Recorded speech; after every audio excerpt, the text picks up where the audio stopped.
kita dari divisi hukum pada akhir tahun ini memang dalam 1 bulan ini mengadakan training khusus untuk seluruh karyawan Gilan Group ya, baik di situ di divisi KPT, divisi CV, dan di divisi PT Gilan sendiri. Nah, tujuannya kenapa? Untuk training ini, yang pertama kemarin sudah dijelaskan sama Bu Ayu tentang ITE. Nah, yang sekarang yang kita bahas adalah konsekuensi kejahatan, penipuan, dan penggelapan dalam aturan hukum Indonesia. Nah, kenapa materi ini dia pelajari? Nah, ini sebagai bentuk kita tim divisi hukum dalam PT Gilan Group itu ada fungsi dalam PT Gilan Group sebagai satu advokasi. Nah, salah satu advokasi kita untuk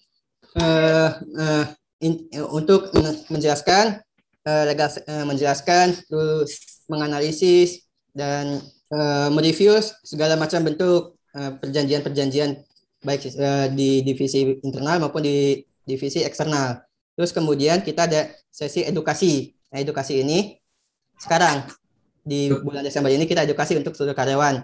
Yang pertama kemarin sudah dibahas mengenai tentang ITE ya.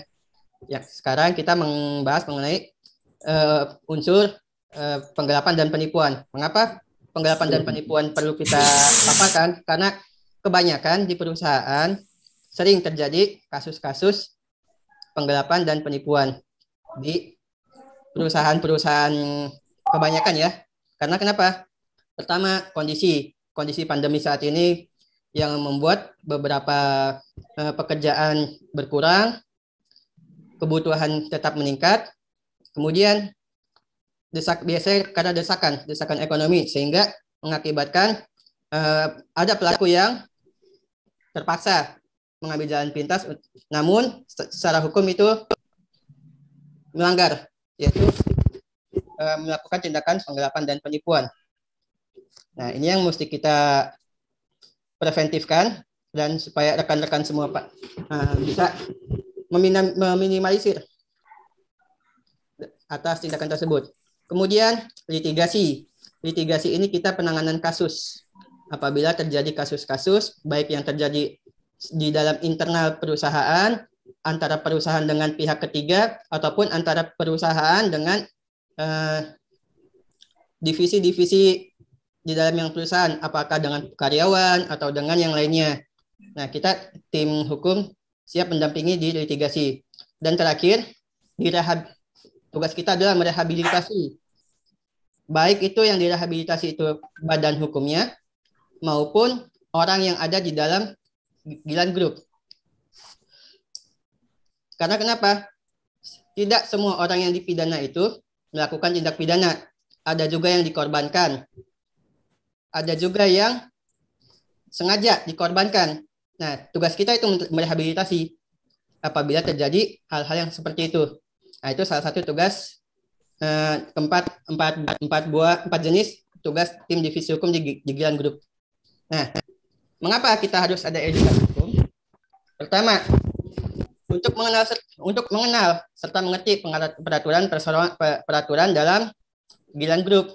Bahwa di Gilan Group itu setiap divisi dan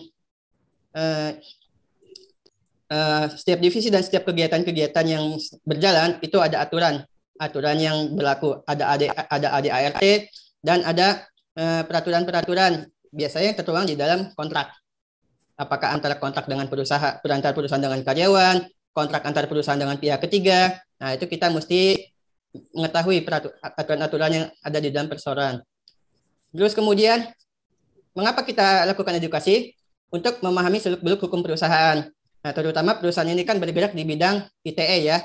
Nah, kemarin sudah dipaparkan oleh Pak Dr. Dudung, Prof kita, mengenai ITE dan ancaman hukumannya. Nah, kita mesti tahu juga, alhamdulillah mudah-mudahan materi kemarin masih bisa ditangkap. Kalau misalnya nanti lupa, nanti di sesi terakhir kita ada sesi pendalaman dan tanya jawab. Untuk pertanyaan-pertanyaan dari sesi kemarin yang pertama maupun pertanyaan yang saat ini belum terjawab, nanti di pertemuan terakhir di sesi pendalaman bisa kita bahas lebih dalam lagi. Selanjutnya, kenapa ada edukasi hukum? Kita supaya tahu fungsi dan tanggung jawab setiap elemen perusahaan, tanggung jawabnya bidang direksi dan komisaris apa, tanggung jawab di bidang HRD bagaimana, tanggung jawab di bidang marketing bagaimana, tanggung jawab di bidang antara humas antara pihak perusahaan dengan mahasiswa bagaimana. Nah, itu supaya mengetahui aturan-aturannya agar tujuannya para para pihak dan rekan-rekan sekalian bisa meminimalisir apabila terjadi ada tindak pidana. Khususnya tindak pidana yang akan kita bahas saat ini yaitu penggelapan dan penipuan. Karena ini rentan sekali bisa terjadi. Selanjutnya, tugas divisi kenapa ada edukasi hukum yaitu untuk membantu identifikasi potensi sengketa dan solusinya jika terjadi permasalahan.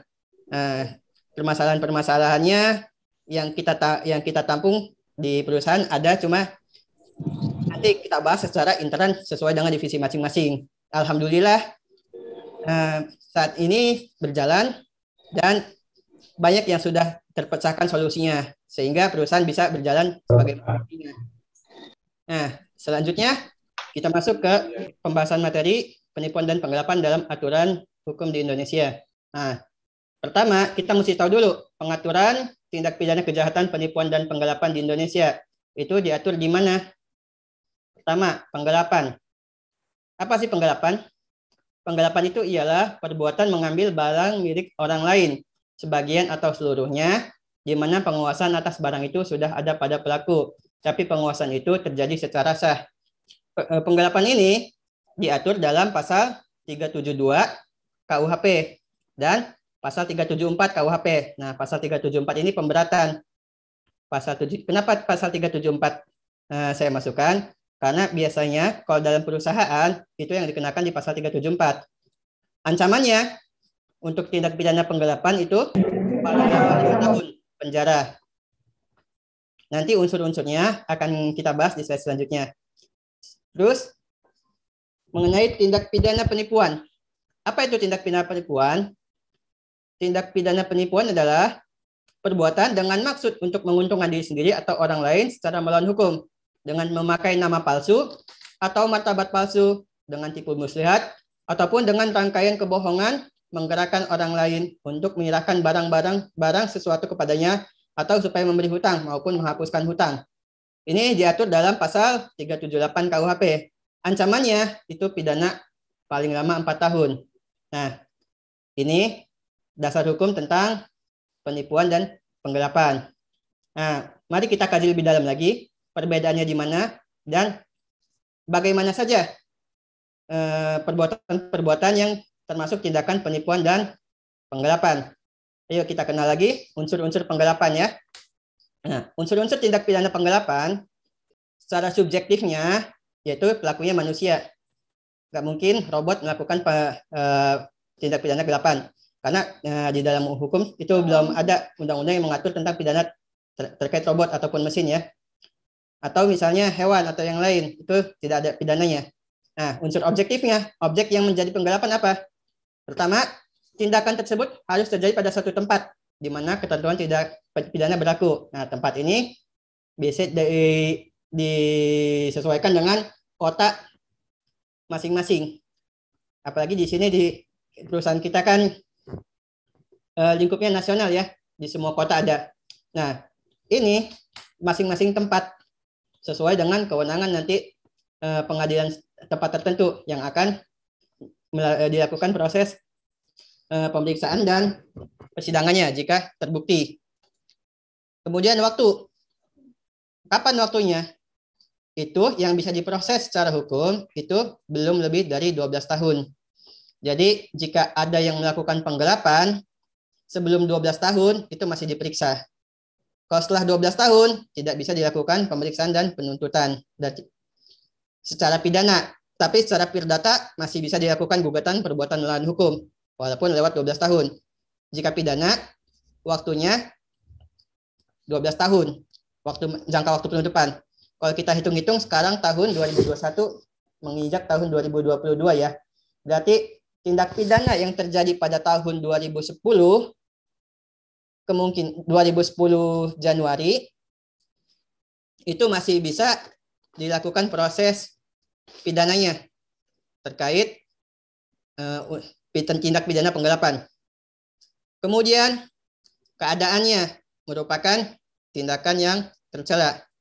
Selanjutnya, kita lebih dalam lagi tentang penggelapan. Mana unsur barang siapa? Yaitu kembali ke pelaku. Pelakunya umumnya orang perorangan dengan sengaja melawan hukum. Nah, dengan sengaja melawan hukum di sini melanggar tata tertib atau aturan atau SOP, baik yang di dalam perusahaan misalnya, ataupun berdasarkan ketentuan peraturan perundang-undangan yang berlaku. Selain KUHP ada Undang-Undang ITE misalnya, penggelapannya dengan menggunakan ITE, atau misalnya dengan undang-undang lain. Yang pastinya dengan sengaja melawan hukum itu melanggar tata tertib dari aturan yang tertulis yang berlaku baik di Indonesia maupun yang di intern perusahaan atau perjanjian dengan pihak lain. Nah, selanjutnya unsur penggelapannya itu memiliki barang sesuatu atau seluruh sebagian atau kepunyaan orang lain. Contohnya, misalnya divisi keuangan. Mohon maaf ya, saya contohkan. Memiliki barang sesuatu, misalnya divisi keuangan memegang keuangan ya, uang perusahaan misalnya, itu kan punya perusahaan. Uang tersebut tidak disetorkan ke perusahaan tapi dipakai pribadi. Padahal divisi keuangan itu memegang uang, tapi tidak digunakan untuk operasional perusahaan, tapi untuk operasional pribadi. Nah, ini masuk unsur penggelapannya. Pertama, pelakunya ada. Yang kedua, dengan sengaja melawan hukum. Kan di dalam perusahaan sudah jelas dilarang menggunakan uang perusahaan secara pribadi, kecuali jika ada akad untuk meminjam dulu, cash bond dulu. Nah, itu beda lagi peraturannya, tindak lakunya. Tapi kalau dengan sengaja gitu ya, baik itu seluruh atau sebagian, seluruh yang ada di dalam kas ataupun sebagian, walaupun cuma Rp1.000 dari kas yang itu dipakai untuk pribadi, itu bisa masuk unsur penggelapan. Selain uang apalagi? Kendaraan operasional, misal kendaraan operasional atas nama perusahaan digunakan tidak pada tempatnya, tidak untuk kegiatan operasional perusahaan, tapi misalnya dipakai untuk sewa sebagai kendaraan Grab misalnya begitu, terbukti, nah itu bisa masuk unsur penggelapan. Barang atau selain barang misalnya aset perusahaan misalnya printer ya, printer perusahaan tanpa seizin dari pihak manajemen atau yang memiliki kewenangan untuk memberikan izin penggunaan printer tersebut dibawa atau dijual printernya. Nah, itu bisa masuk unsur penggelapan karena di sini objeknya adalah sesuatu barang, baik sebagian atau seluruhnya yang punya orang lain. Orang lain itu bisa punya pribadi atau barang milik perusahaan. Nah, selanjutnya barang tersebut ada dalam kekuasaannya bukan karena kejahatan. Ya, seperti tadi divisi keuangan memang menguasai memiliki kewenangan untuk memegang uang. Itu ada kekuasaannya. Atau misalnya driver memang memiliki kekuasaan untuk bawa mobil kemana-mana sesuai dengan perintah direksi atau pejabat lain yang memiliki kewenangan untuk memerintahkan driver itu pergi kemana-kemana. Itu bukan karena kejahatan, memang memiliki kewenangan, tapi digunakan tidak sebagaimana mestinya. Nah, ini masuk unsur penggelapan. Nah, itu penggelapan umum. Nah, yang pasal 374 tadi itu ada dengan pemberatan. Apa yang bikin berat ancaman hukumannya? Pertama, pelaku diserahi menyimpan barang yang digelapkan karena ada hubungan pekerjaan. Nah, karena ada hubungan pekerjaan, misalnya antara hubungan majikan dengan pembantu atau misalnya dengan perusahaan, majikan dengan buruh, dengan sengaja melawan hukum. Nah, itu jika melakukan tindakan penggelapan, maka itu ancamannya maksimal 5 tahun di pasal 374. Yang kedua, pelaku menyimpan barang tersebut karena jabatan. Iya, benar, divisi keuangan memang menyimpan uangnya karena jabatannya sebagai divisi keuangan. Driver memang memegang mobil karena memang sebagai jabatannya untuk bawa mobil kemana-mana. Misalnya divisi printing memang menyimpan printer karena kekuasaannya untuk mengoperasionalkan printer. Nah, karena jabatannya, karena tugas. Nah, barang tersebut ada dalam kekuasaannya, bukan karena kejahatan tadi ya, tapi dipakai tidak sebagaimana mestinya, sebagaimana yang telah diatur oleh peraturan di perusahaan. Nah, itu masuk unsur penggelapan. Nah, selanjutnya, ketiga, karena pelaku mendapatkan upah uang dari pekerjaan tersebut. Iya, karena karyawan pasti kan mendapatkan upah. Nggak mungkin ada karyawan yang tidak mendapatkan upah berupa uang atau yang lainnya.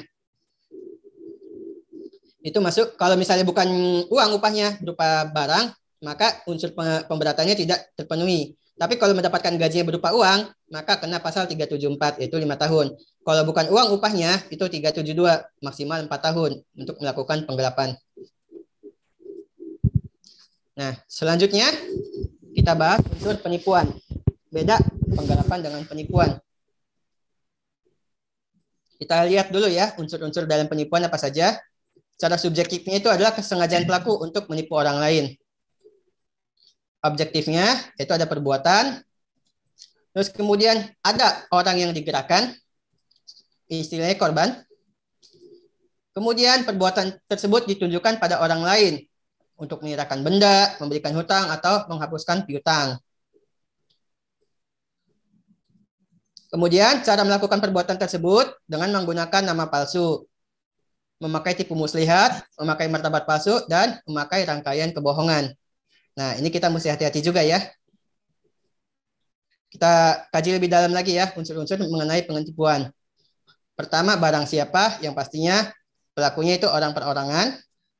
Kemudian ada maksud, mau ngapain? Untuk menguntungkan diri sendiri secara melawan hukum. Apa yang dilakukan? Dengan menggunakan nama palsu, martabat palsu, tipu muslihat, atau rangkaian kebohongan. Nah, nama palsu, misalnya nama saya Fahrul, tapi saya mengaku bukan Fahrul, misalnya yang lain. Ada maksudnya untuk menguntungkan diri sendiri, misalnya untuk minjam uang atau yang lain, tapi tidak pakai nama saya, pakai nama orang lain. Nah, itu masuk ke unsur penipuan. Martabat palsu, misalnya jabatannya, saya di divisi legal, tapi saya mengaku sebagai divisi lain untuk mendapatkan sesuatu dari perusahaan. Nah, itu bisa masuk dalam unsur penipuan. Tipu muslihat jelas. Rangkaian kebohongan. Rangkaian kebohongan itu bisa secara lisan maupun melalui ITE yang kemarin. Kemarin kan sempat dibahas ya tentang hoax di ITE. Nah, maksudnya bagaimana? Iklan. Itu rangkaian kebohongannya menggunakan iklan. Iklan misalnya yang sudah disebutkan kemarin sama Abah ya, sama Pak Dr. Dudung. Sebagai contoh, dengan bayar kuliah 250.000 dijamin jadi cerdas.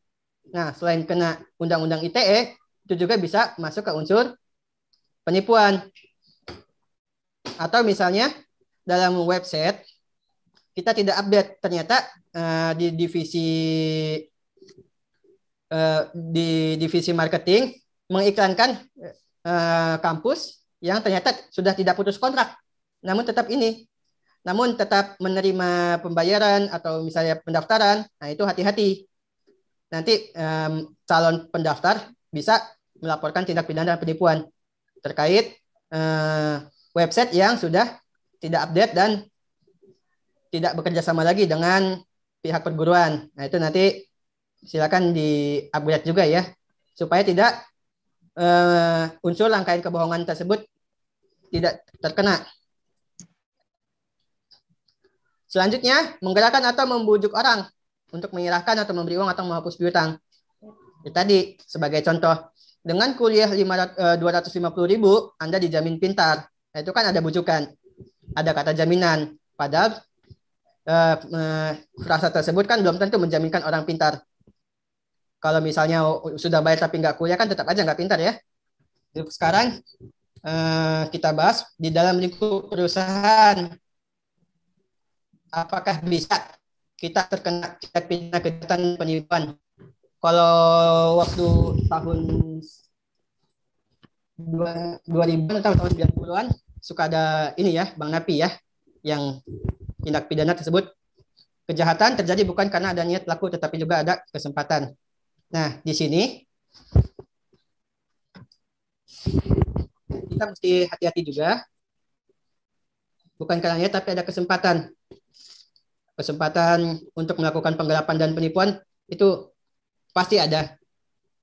Namun hati-hati juga, karena tadi ada ancamannya. Untuk penggelapan itu maksimal 5 tahun penjara, dan penipuan itu maksimal 4 tahun penjara. Unsur-unsurnya tadi sudah dipaparkan. Nah, mudah-mudahan kita tidak melakukannya walaupun ada kesempatan, karena ancaman pidana penjara. Nah, bagaimana solusinya agar kita tidak terhindar dari tindak pidana kejahatan dan penipuan? Nah, di sini ada tips-tipsnya untuk menjadi karyawan yang taat hukum. Yang pertama, kita pahami dulu aturan yang berlaku dalam perusahaan. Nah, dalam kontrak kerja kan ada larangan-larangannya, ada yang harus dikerjakan, ada yang memang hanya divisi-divisi tertentu yang bisa mengerjakannya. Kemudian kita juga tahu kode etik pada masing-masing divisi perusahaan. Masing-masing divisi kode etiknya ada yang berlaku dan ada juga yang tidak berlaku bagi divisi yang lain. Terus kemudian kita juga harus bisa bedakan antara masalah kinerja dengan pelanggaran kode etik. Kemudian jika ada masalah, jangan menunggu masalah semakin besar. Segera diselesaikan, apakah baik secara internal maupun dengan melalui jalur-jalur yang telah disiapkan oleh perusahaan.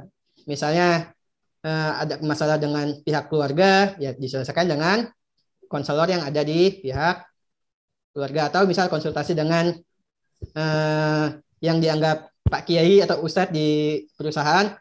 Misalnya ada atau masalah hukum, ya bisa konsultasi dengan tim legal, nanti bisa dijembatani oleh Pak Arif sebagai penghubungnya. Kemudian kita ketahui juga antara mana reward dan mana punishment. Nah, terkadang yang membuat kita gelap mata ini, kalau kita ada kebutuhan, kita kejar reward saja sebaiknya. Karena dari lumayan itu ya, dari reward, dan di pihak perusahaan juga kalau tidak khilaf ada reward bagi karyawan yang berprestasi dan sukses dalam menjalankan jabatannya. Nah, itu lebih baik dibandingkan harus menggelapkan uang perusahaan. Kita kejar reward aja. Ada reward, ada intensif di situ ya. Terus kemudian kita harus tahu juga siapa yang dapat mengambil keputusan dalam tindakan permasalahan tertentu. Misalnya contoh, untuk cash bond, siapa yang punya keputusan untuk cash bond? Nah, itu kita hubungi. Jangan cash bond ke yang tidak punya kepentingan, nanti dianggap menggelapkan. Kemudian kita laporkan kepada pemegang keputusan jika terjadi masalah. Contoh, masalahnya ada sengketa antara mahasiswa pendaftar dengan kampusnya, atau misal dengan pihak tim marketing. Nah, itu bisa diselesaikan dengan melaporkan ke yang pemegang keputusan yang sudah ditunjuk oleh perusahaan. Dan terakhir, kita konsisten pada aturan yang berlaku dan yang telah berjalan. Nah, terima kasih.